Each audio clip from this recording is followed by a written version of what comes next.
This is where we live, right across the road from Salt Spring State Park in Montrose, Pennsylvania. We've raised 4 pretty nice kids here. The jury's still out on the dogs. We're also blessed to have our granddaughter near. And my father-in-law lives right across the driveway. His family has owned this land for over 100 years. We're all happy and healthy. Not a lot of drama. At least not until a few months ago. We were just watching TV, a documentary called Gasland, and it showed some pretty scary things. Some things I'd never seen before, and then others I'd heard about, like sink water catching on fire. The kids were pretty upset. That film said all these problems were caused by natural gas. You see, we felt blessed just a little while ago when they found natural gas on our property. We could have as many as 10 wells, they said. But this little movie, it could change everything. Is our water going to catch on fire? We've taught our kids by example to tell the truth. So when we saw Gasland, I knew I owed them real, honest answers. If the real answers were scary, then so be it. At least we'd know what we were up against, like the burning water business. Everyone around here knows that it's a natural thing. It's been going on for generations, since long before anyone drilled for natural gas. Yeah, I remember years ago taking a match, lighting it, and throwing it on one of my dad's ponds, and it would light. And that was long before fracking. Somebody told me that even across the road at Salt Springs, they could capture and light the methane that bubbles up naturally. So I thought I'd give it a try.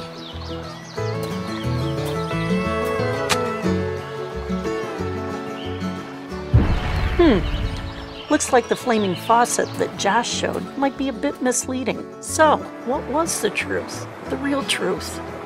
That's how we came to make this little movie. As it turns out, ours is about a New York filmmaker and some very misleading so-called facts. We decided to call it Truthland.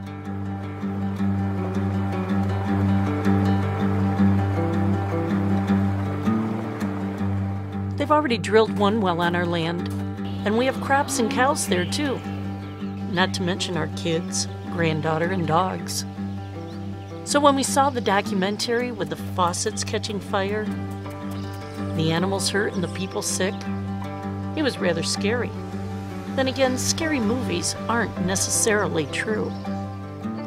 Can I wash my hands in the water? Am I allowed to? I'm thinking, if you've got questions, how else are you going to get them answered unless you go and find out? Where are you going to go? Who are you going to talk to? Who really knows? I'd never spent much time away from the farm, but getting the truth on our safety and livelihood seemed like it was well worth it. Guess it was time to fire up the Chevy for a road trip. I'm a school teacher, so I like lists. Our first list was the questions we wanted answered. So, what chemicals are used? That's a good question. I washed the baby in that water, so I'm kind of curious. This is safe for bathing, especially babies. Do these oil companies really not follow the laws? Do the companies follow the laws?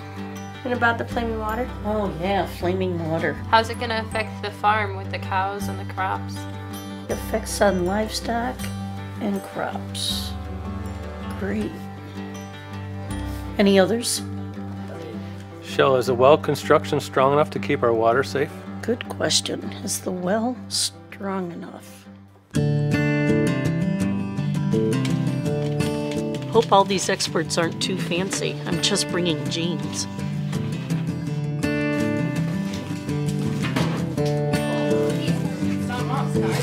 Say yup.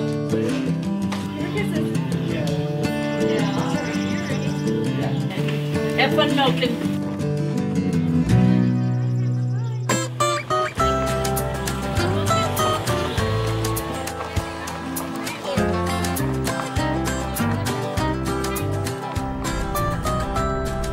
It's so beautiful around here. I really want my grandchildren to be able to play in these ponds and rivers and creeks and to enjoy our natural resources.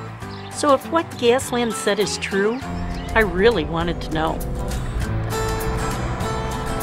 I started with the biggest question. Is the U.S. natural gas industry good or bad? I'd seen one man on TV a lot, John Hanger. He'd even been in the movie Gasland.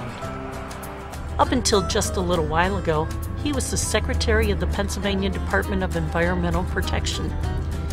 He seemed like a really smart man, so I went to his office.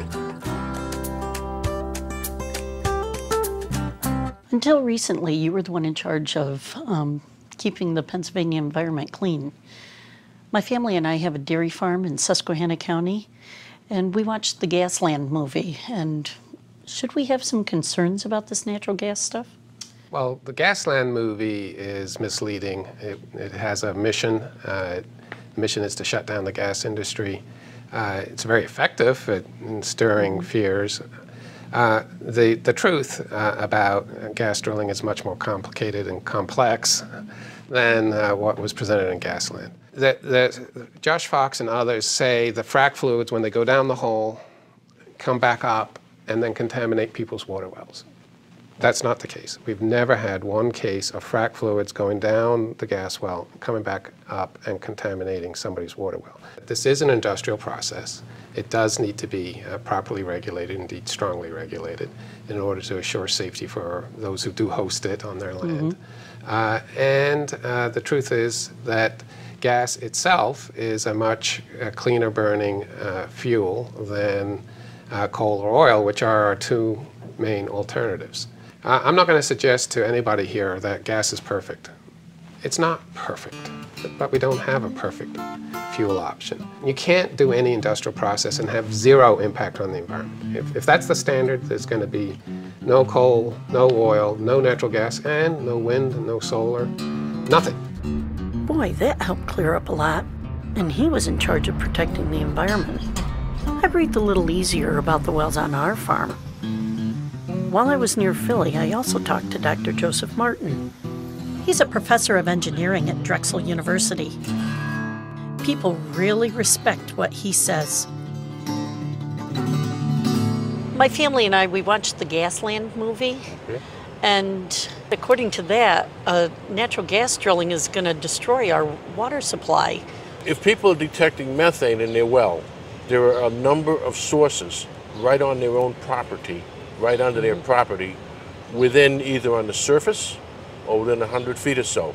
The question is material migrating from the natural gas well over to that domestic well?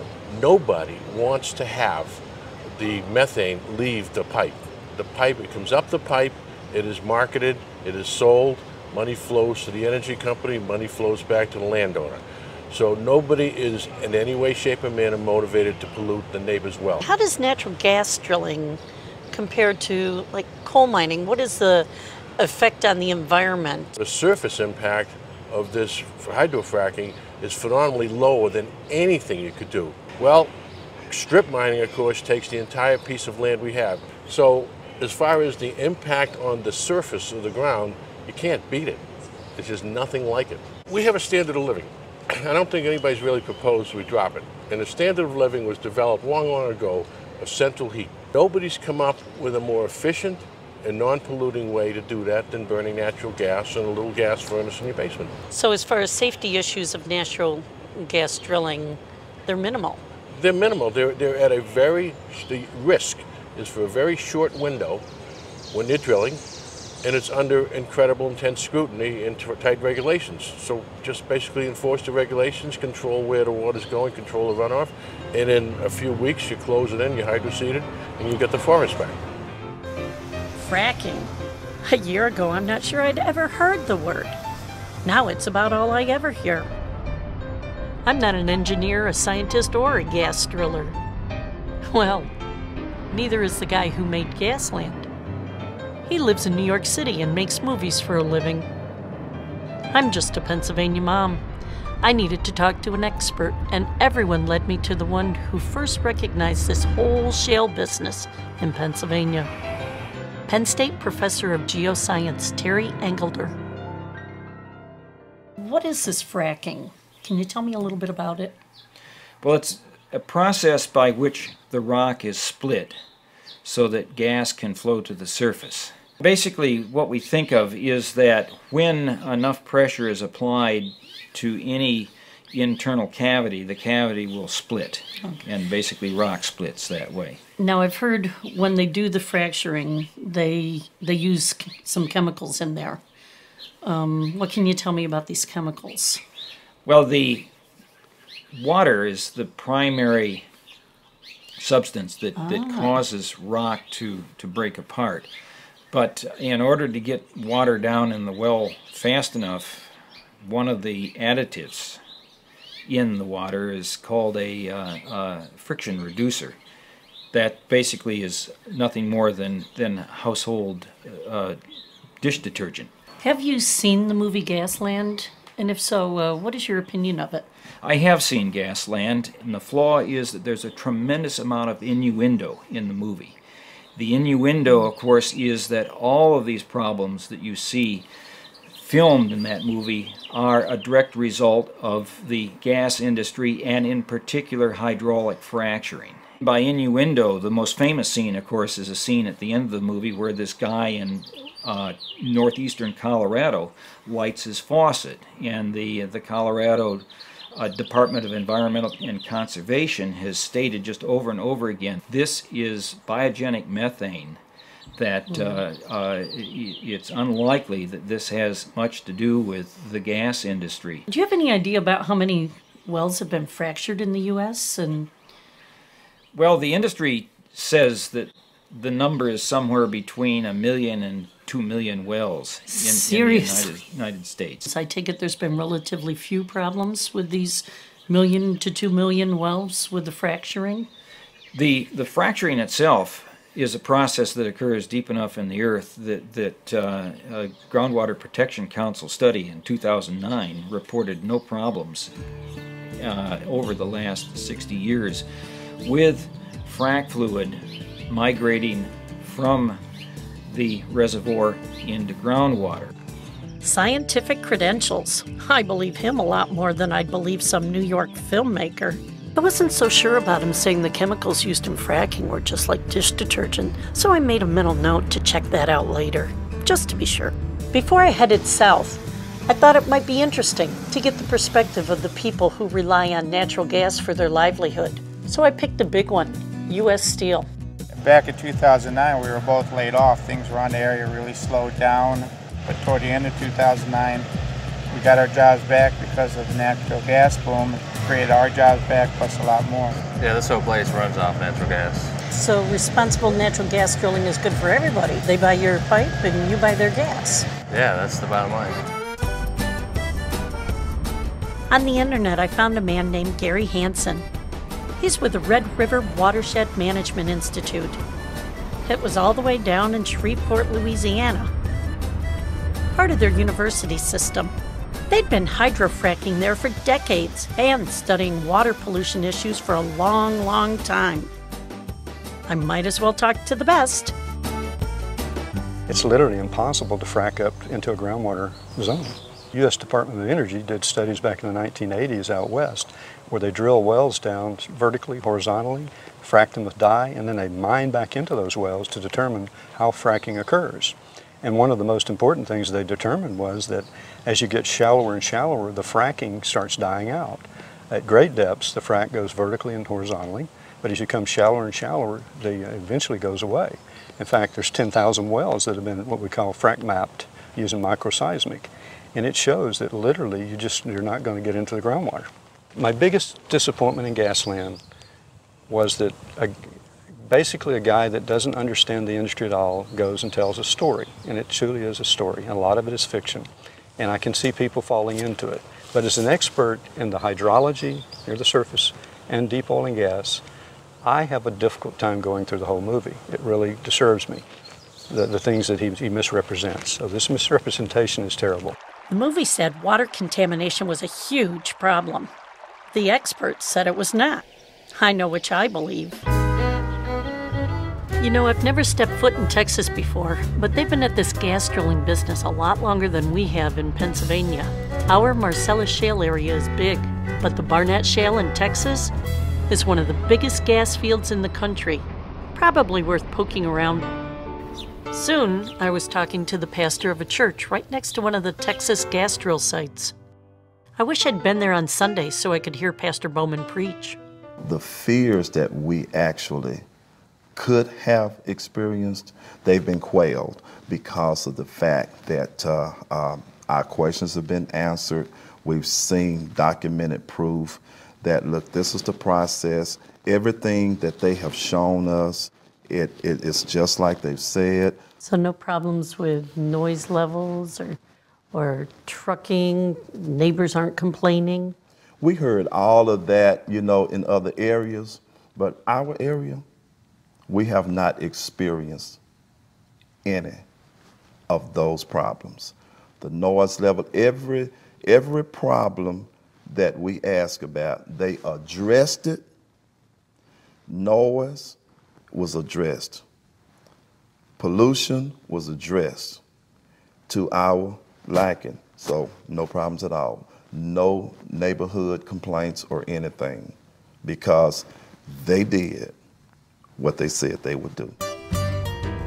Everyone I talked to said Gasland was full of hot air, very misleading and short on facts. But as a school teacher, I like to hear both sides of every story. So I might as well drive south to Austin and talk to someone from the Environmental Defense Fund. I got lucky and got Jim Marston, the head guy in EDF's Texas Regional Office. He's the director of their energy program. Their website said their mission is to preserve the natural systems on which life depends. Big-time environmentalists. So I braced myself for bad news. We think natural gas may be a bridge fuel to even lower carbon resources. Of course, natural gas needs to be produced in a way that minimizes environmental impact. Frankly, there's some companies that are doing a really good job and some doing a less good job. Obviously, Gasland has a lot of pretty dramatic events, and I think where I would differ with the folks who work with Josh is his conclusions that those problems were all related to fracking. But most of the problems we see in the natural gas area are due to poor well construction, poor cement work, spilling stuff on the ground. Fracking itself does not seem to have caused a lot of problems so far. That's not to say we ought not to be vigilant, but I think where I differ with Josh is his thinking that it's the breaking of the rocks that caused these problems. Wow. Seems like yet another expert doesn't agree with Josh Fox. Well, I was in Austin anyway, so I checked out Dr. Michael Weber, Associate Director at the Center for International Energy and Environmental Policy at the University of Texas. Wow, that's one long title. Gasland said fracking used so much water it was depleting water supplies. We don't want to do that, but like every other claim in that movie, it was worth checking out.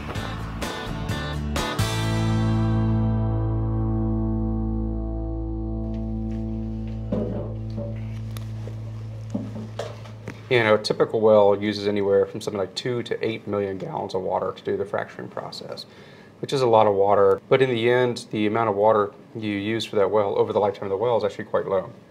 So one of the things we find is that the water quantity requirements for shale gas production is actually lower per unit of energy produced than a lot of other choices like petroleum or coal or nuclear. The demand for energy is going up faster than the rate of population. And that's an American phenomenon and a global phenomenon. And as we come up with solutions that we think work, we have to balance 3 different priorities. We want solutions that are good from a national security perspective, good from an economic perspective, and good from an environmental perspective. And this is a challenge because most fuels and options only satisfy 2 of the 3.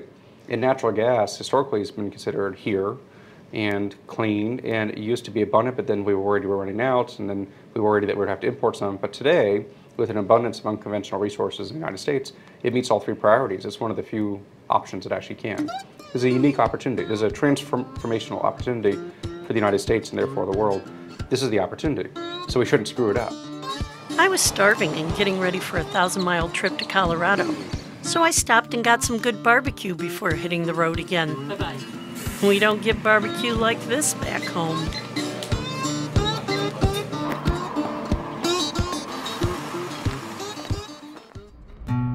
Hydrofracking sure seems safer than Josh Fox made it out to be. They need to call it something else. That just sounds really bad. Why Colorado? Never been there either. Gasland showed a major flaming faucet there in Weld County, and I figured I could ask some real ranchers with natural gas wells if they were hurting their livestock or their families. I wanted to go right to the same area where Josh Fox filmed the flaming faucet. I found a wonderful, colorful rancher named Chuck Sylvester. He was the former head of the National Western Stock Show in Colorado. His wife Ronnie baked us cookies, and Chuck and I talked about natural gas. We've heard all these horror stories about the Gasland movie and how all this methane gas in the water, and it's all because of fracking and everything. Have you had any experiences with this? No, I have to say there's always those around that try to instill fear to promote their cause. So your water doesn't catch fire in your sink? No. Have you ever heard of it before? Yes, but this is way before they ever thought about drilling that particular area. That has been going on before there was ever any drilling, before even people knew what the word fracking meant. And you haven't had any problems here as far as the water being unsafe for your animals? No hair falling out on the cows or the dog or... No, people stop by all the time just to tell us how healthy our animals look. That guy Josh Fox filmed? Chuck said he must have just drilled his water well into a shallow area that already had some methane. That's what Terry Angleter told me too. You can't get much more misleading than that, Josh. It had nothing to do with fracking. Gasland seemed to only have gotten attention because of that flaming faucet. So I figured I needed something just as interesting to draw attention to my little movie. There were a lot of people with natural flaming faucets, but I chose Robert Sandell. Well, when we first bought this place and moved in, a lady told me don't smoke in the shower. And I wondered what she was talking about. Has there been any drilling around here? No, there's no drilling around here, no problems. So no drilling, no fracking? No fracking, you can't frack in New York, so... That's true. We'll just have to show you what happens when I light her up here.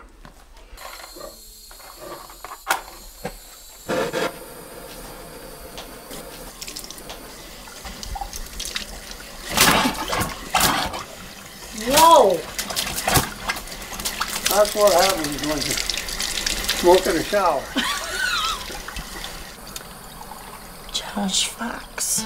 A little town called Dimmick is sort of ground zero for the anti-fracking crowd. I've been everywhere else. Thought I might as well go there, look them in the eye, and find out for myself how drilling has affected their lives. So Lauren, I heard the water here in Dimmick is really, really bad. Well, yes it is. I moved in '95 and immediately we noticed some gas in the water, which turned out to be methane, and we always had a high amount of iron in the water as well. And then I heard that they drilled a well and levels went up? Yes, there was some methane migration when they drilled the well up on the hill here. They didn't do such a great job cementing the well, and it caused a little bit of the methane down around 1,500 feet to spread. But the gas company took care of the problem. Yep, they came back, pumped more cement in last October, and since then the levels have gone down, and now they're back down to normal. So what's the problem now? The problem is there's 11 folks that are in a lawsuit with the gas company, and they want $3 to $5 million apiece. Well, since we can say in 2011 that Dimmick's no longer about water, it's just about money, why don't we have a little water and prove it? Here's some consent order water from one of the 18 affected wells in Dimmick. Thank you. You're welcome. Cheers. Dimmick was more or less dead, and the whole Northeast was suffering because there wasn't many jobs around available. The gas companies come in, made a lot of extra jobs for the people that were unemployed, saved a lot of farms around the community, mine included. I owed a lot of money to banks, and the royalties helped pay off the notes. How are the companies to get along with? Most of them are pretty easy to get along with. They worked with you pretty good. I'm glad the wells in Dimmock are okay, but it still sounds a little scary that someone didn't put the right amount of cement in there to start with. I wonder what the real protections are between gas, frac fluid, and our water. I asked someone in our landowner group about it, and he suggested I check with Scott Roberts. He just retired from Pennsylvania's Department of Environmental Protection. I got a hold of him, and he told me some folks were getting ready to prove the strength of a well casing by setting off some big explosives inside of it. He told me to come on down and see for myself, so I figured I'd go check it out. Hi, Shelley. Hi, sir. Thanks for meeting me here. You're welcome. Well, thank you. I think we have a real treat for you today. You get to see the part of the well that people usually don't get a chance to see. It's the part that's buried in the ground. And it's the casing, the steel pipes that protect the environment from what's in the well and also protect the product in the well from the elements of the environment. We have one set up over here that you get a chance to see what it looks like. Now this is actually what it would be like down in the ground. This is what it would be like down in the ground. You can see multiple layers of protection: cement, steel, heavy-duty pipe, all designed to protect people's water supplies from the gas that would be in the well and when it's in production, or the frac fluids when the well's being completed. The different pieces of pipe all have different purposes. This one we call the freshwater strip. This is what protects people's drinking water supplies from the products inside the well. This one goes down deeper, and it protects from gas migrating in from the rock and coming up the outside. Multiple layers of protection: cement, steel, cement, steel, cement. Production tubing on the inside, which is where the product comes out. You can see nothing's going to get in or out of this pipe. Even though it's really sturdy like this, I thought maybe you'd like a demonstration on just how much. We're going to take some RDX high explosives, sort of like dynamite, put it in here, set it off, and just see what happens. Sounds good. Let's All do right. it. Good.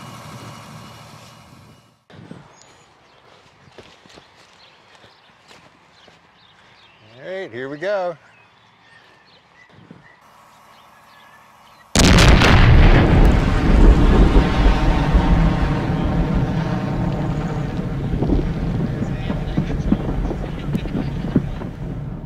All right, let's go see what we got. Great. Yeah, I don't think it did much, I bet. Well, it will be interesting. Yes, it will. Here it comes out. Let's just see. Look at that. So far, it doesn't look any different. Like we were saying, that's a sturdy bit of construction there, and I would have been surprised if anything happened to it. See, it pretty much looks the same. Unscathed. Unscathed. Wow. That's a good example, a good demonstration of why people are safe from the natural gas drilling process. So much in Gasland is either half true, unfairly presented, or just plain false. And the way he told the story made him seem trustworthy. But Gasland mistakes were piling up. I was beginning to question Josh Fox's motives, which made me doubt the truth of the whole movie. No one said the people Josh Fox filmed were lying, but his movie presented their problems in a way to make it look like natural gas was to blame. I guess flaming faucets gets people to watch your movie, even if the reason they flame is entirely untrue. So many people believe Josh. I was really glad to be going home, and even more happy to be bringing good news. The real truth about Gasland.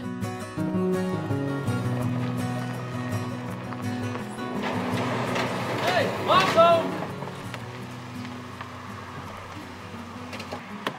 How was it? Hey there. Really good. Oh, missed you. Hey. Gee, really? Thanks. It's good to be home. It was wonderful. Yeah. Anything new? Got all sorts of information.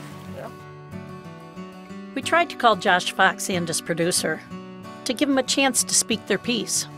We never got hold of them, so I made some lemonade and I talked about what I'd learned. The truth is that Gasland is mostly hot air.